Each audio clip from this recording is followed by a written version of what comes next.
后来这5个去共拼甲抓的这个少年呢，因讲是债务的纠纷，要甲店家假释一下。因讲因唔知影现场有警察，一听到讲这个现场有警界的大官，因知影了后讲啊，这声完蛋啊，歹在呀！啊，这5个嫌犯过去是北联邦的成员，因为感觉无互照顾，对帮会食不满，所以伫个去年底，伫个面册来发布退出掉北联邦。 公开跳蛙到德联邦，但是因为即摆风波闹甲未收山，警方要对源头，要甲幕后的踪影人找出来，所以即摆这2个帮派拢无要认这5个细汉的，真明显要甲因切断关系。5个夜加抓嫌犯到案了后，到底是不是针对警察的？因讲当时真正唔知有警察在场，一个犯案了后才知影讲这声害案。 到这个犯案的地点之前他们也都有做过勘查，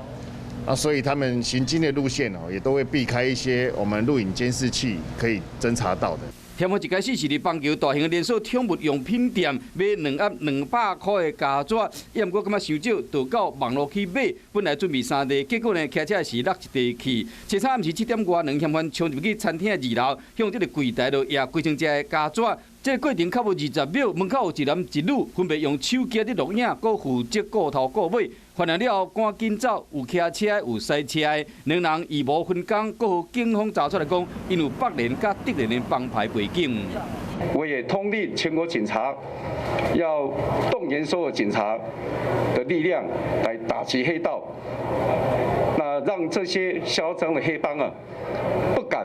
再危害社会秩序。 4个查甫嫌犯有北联邦背景甲地缘的关系，当时只是这个细汉的不满帮会，才公开退帮去投靠德联邦的育人会，做破胶纸案件，引起各界的关心。目前这2个帮会拢讲是对方爱点，才抢因的名号，讲和因无关系。